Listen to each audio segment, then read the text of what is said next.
O governo, gente, detalhou hoje o projeto de lei orçamentária anual do ano que vem. E nessa proposta há uma projeção da distribuição da verba para os ministérios e também como serão as previsões sobre os gastos, como, por exemplo, a desoneração. Quem está acompanhando esse assunto para a gente de perto é Marina Demore, falando direto do Palácio do Planalto. Conta, Marina.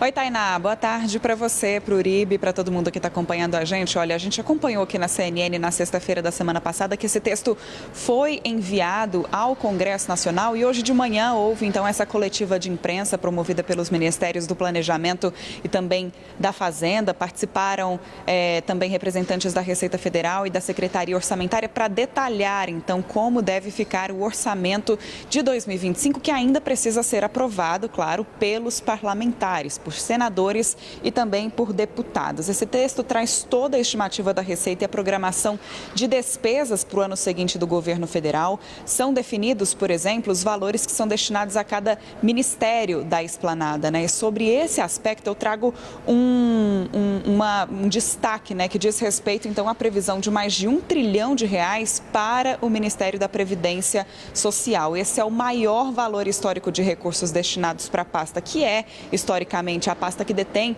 o maior valor, né, a maior quantidade, então, de verba e de gasto do governo federal. E o governo explicou que esse aumento nos benefícios previdenciários nesse ano é basicamente decorrente de reajustes e também do crescimento vegetativo da folha. Isso também está sendo atribuído, por exemplo, à alta do salário mínimo, que deve ficar em 6,8% para 2025 em relação ao que está valendo hoje. Então, o valor do salário mínimo deve chegar, de acordo com a previsão do governo federal, a cerca de R$ 1.509. Claro que tudo isso pode mudar no decorrer dos próximos anos, a depender da inflação e a depender também do que for definido, do que for discutido pelos parlamentares nos próximos meses. O Ministério do Desenvolvimento e Assistência Social e Combate à Fome, que é o responsável, por exemplo, pelo Bolsa Família, ficou com a segunda maior fatia, com mais de 291 bilhões de reais, e na sequência, com os maiores montantes, estão os Ministérios da Saúde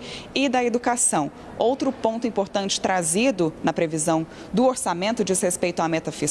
A proposta enviada manteve a previsão de déficit zero, que vem sendo também defendida pelo governo. E, por último, só para encerrar, Tainá e Uribe, um ponto também que vem sendo bastante discutido diz respeito à desoneração da folha de pagamento de 17 setores da economia, um assunto que vem desde o ano passado gerando embate entre Congresso, Palácio do Planalto e até mesmo Supremo Tribunal Federal, e o governo decidiu, portanto, prever no orçamento a extinção da desoneração, argumentando que o projeto sobre o tema que está em análise no Congresso Nacional não prevê nenhum tipo de compensação para isso. Então, agora a gente aguarda a tramitação na Comissão Mista de Orçamento para que depois o texto possa ser votado no plenário numa sessão conjunta. E isso, claro, vai ficar só lá para o final do ano.